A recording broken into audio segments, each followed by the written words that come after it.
Hello and welcome to Doom Does DVD, and this is Disney Classics number 23, The Rescuers. So what can I say about The Rescuers? The thing is, it's a bit weird.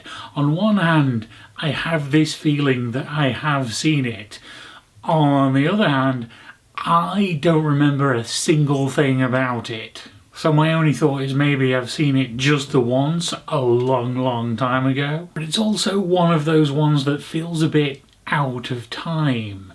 If you'd have asked me before I got this set, I would have said this one was from the 80s, not 1977. Now admittedly 77 is getting pretty close to the 80s, but it still feels a bit earlier than I would have guessed. But then again, there is also a sequel. Number 29 is The Rescuers Down Under, although that is 1990, so that maybe with those surrounding the 80s. But I don't remember anything about The Rescuers Down Under either. But we'll get to that in 6 weeks' time. So as for what I can expect from The Rescuers, there's not really a lot I can say. Going from the poster, it says, two tiniest agents versus the world's wickedest woman. And the tiny agents appear to be mice. So given that, plus the title, I'm gonna guess that some mice are going to rescue something or someone from this wicked woman. It does also mention including the voices of Bobby Newhart and Ava Gardner, which are at least names of people I have heard of. I'll say I know much about them, but at least they are famous-ish names that I am aware of, which is not always the case with the people in these films. It's obviously one where they get going for someone with a bit more star power rather than just a general voice actor. So that's probably enough of me waffling about something I know nothing about. Let's watch it and find out what it's actually about.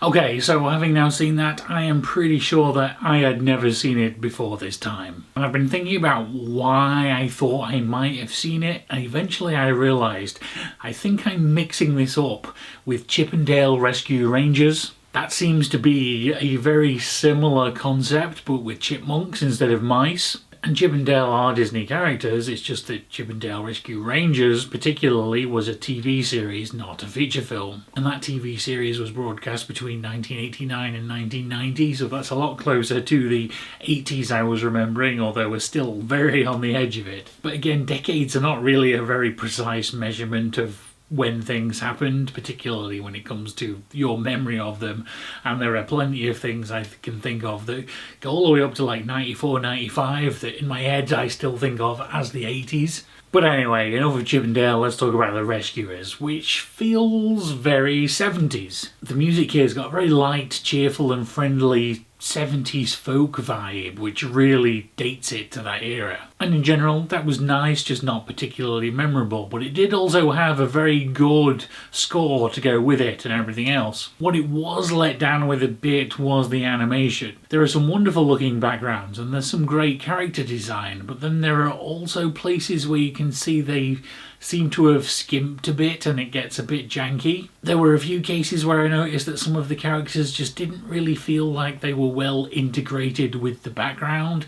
It's like they were just sort of floating in front of it, which is obviously how cell animation works, but it seems like in this case it was maybe a bit rushed, or there wasn't quite the same level of care and attention put into it, so you kind of tell that the foreground and background were completely separate elements. But there wasn't all of it, but there was enough of those moments that you would suddenly notice that, oh, this doesn't quite look right. Oh, I'm watching animation, not just a story. It takes you out of the story and starts you thinking about the behind-the-scenes technicality of it all. The story, I was interested to find out during the credit sequence, is actually based on a series of books by someone called Marjorie Sharp, but that series is certainly nothing I've ever heard of before now. But at the time this film was made, those books were reasonably recent, a series that had gone on from 56 to 78, and this is 77. The story was nothing particularly special. It's a nice, fun adventure, but viewed for the first time in 2020, it does come off as a bit sexist at times. So we have this worldwide secret society of mice called the Rescue Aid Society,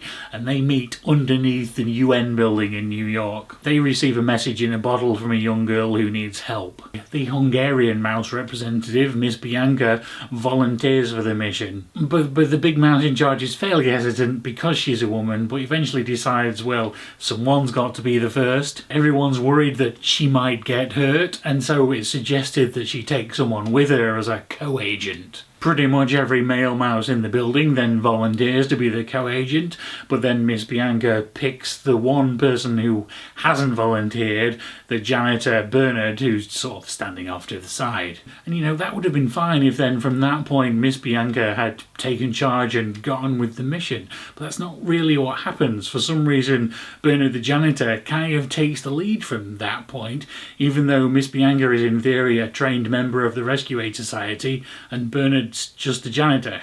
So Bernard kind of becomes the lead investigator, looking for clues, deciding what to do, making all the decisions and stuff, and Miss Bianca's kind of just following him around. So that aspect of it is a bit disappointing, and there's quite a lot of other very stereotypical characters, particularly the other animals in the swamp that they visit. They're very stereotypical southern yokel types, all laid back and drunk on their own moonshine kind of thing. I will say though that despite that, I did kind of still enjoy the characters of Bianca and Bernard, and I think that's mainly due to them being well acted with nice character designs on screen. That allowed them to shine through a bit despite the story being a bit lacking. It was also interesting to notice that Ava Gabor as Miss Bianca, this wasn't actually her first time in a Disney. She was also Duchess in Aristocats, which I didn't notice at the time. My only other minor complaint is the film seems to be a little bit inconsistent with